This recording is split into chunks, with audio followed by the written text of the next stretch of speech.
Hello! I thought it'd be easier just make a video as opposed to taking pictures because there's a lot to explain. But I wanted to start off with azaleas for you. They are super cool. People get intimidated when they hear azaleas because they can be picky, but it's really more about planting them.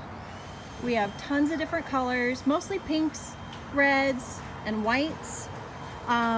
Let's see. So I would recommend when you're looking at them, you want to get ones that are encore.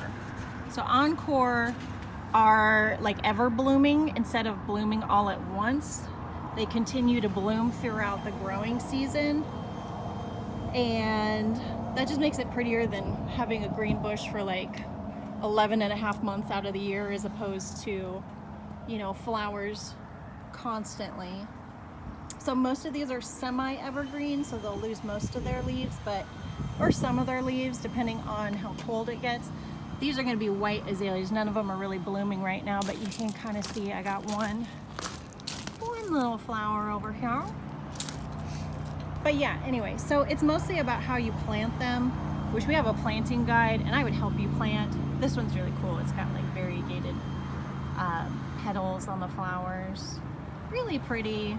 But once they get established, which I'd say give them like 6 months to establish, you don't really have to treat them any differently except for like fertilizing once a year, maybe twice a year.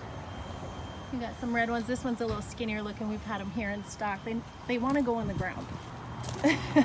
So depending on color, I wanted to show you this one over here. Really pretty color, and this one has like a double flower instead of just the, you know, single flower with 6 petals or what have you. This one has multiple petals. Really cute. Most of them most of them are like in the $45 range. Got some red ones over here. But yeah, really just want to plant with peat moss and plant it kind of like an inch above the soil, just where it's setting up, so when water comes in, it kind of flows off of the root ball as opposed to getting cooled on the root ball. There's some more azaleas. There's one with a single flower. And then I wanted to show you, so our rhododendrons, which I would recommend over azaleas because they're even less picky. We're really low on rhododendron stock. This is all that we've got. So this one, it'll be 5 feet by 4 feet. They like the morning sun, afternoon shade, just like what an east side would get you. And if you think about that tree by my carport, the little tree shrub that's like 5 feet tall, has really pretty pink flowers. That's a rhododendron. And once it's established, I don't do anything. I fertilize once a year, and it's just good to go. And let me see, there's a picture of what the flowers look like. Look at that. That's such a pretty flower. But these only bloom, I think it's like early to mid-spring. And they don't last a super long time, like maybe 2 or 3 weeks. What else? You could do hydrangeas. If you want to do hydrangeas, they look bad right now. It's fall time. You know how it goes. But hydrangeas, they can have these big clusters of flowers. This one's called a strawberry, like shortcake or something, strawberry sundae. But I mean, yeah, look at it right now. That's what it's gonna look like through winter. That's what they look like through winter. But you could get this kind, I think this is the Incrediball. So the Incrediball looks rough. Again, it's fall, but look at what it's going to look like. See those flowers? See how big those guys are? Yeah, and this one wants afternoon shade, just like what you're gonna give it. So these could be really cool. These are not color changing. Some people want the color changing hydrangeas. Oh, I think this is Incrediball pink. Let me see. Yeah, Incrediball blush. That's what this looks like. Blush is never gonna be as big as white, but I mean, they are absolutely gorgeous. Some of them have a little fungus on them right now. That's not that bad. It's just it's bad for foliage, but the plant itself is fine. See? Look at how gorgeous. Look, there's another blush ball. But when they die off, I mean, they start looking like that. And in the winter, they're deciduous, so they'll lose their leaves. So you'll just have like sticks in the ground. These are star pinks. They turned red and they had like huge flowers. Like instead of having like a big cluster of small flowers, a big cluster of small flowers, they have big flowers that don't come out all in one cluster. But yeah, look at that, that's so pretty. You could do that, and these don't change colors. We have some that change colors like this, depending on how acidic your soil is. See how these are pink, or were pink when they were nice and ripe, but then look, purpley blue. So this one had acidic soil, non-acidic, acidic. And you can alter that with just coffee grounds sometimes, or if you wanted to do like a special fertilizer for hydrangeas, you can do that. So hydrangeas would work.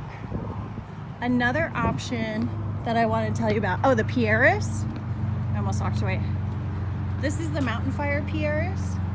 This is a very natural looking shrub, super low maintenance.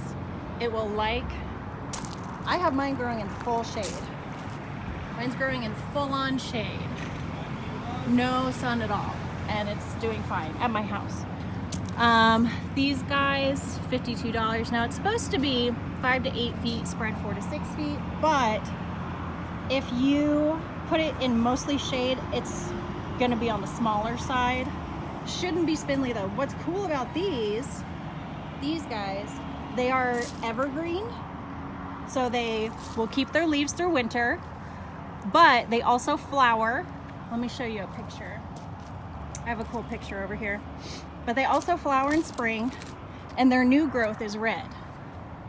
Can you see that?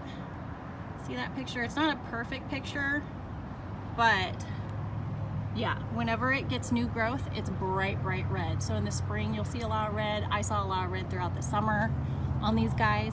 And then if you wanted more of a compact version, this is the same thing. It's just more dense, compact. It looks more shrub.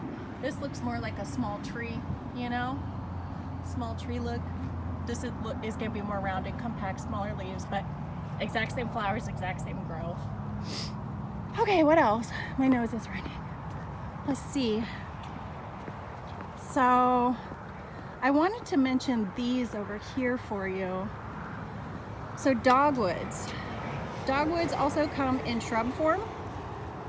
There's a lot of shadows here, so I don't know if you can catch this very well, but we got these in recently. These are the Siberian dogwoods. They're like 36 bucks. These are gonna get 5 to 7 feet tall, spread 3 to 5 feet. They will have flowers in the spring.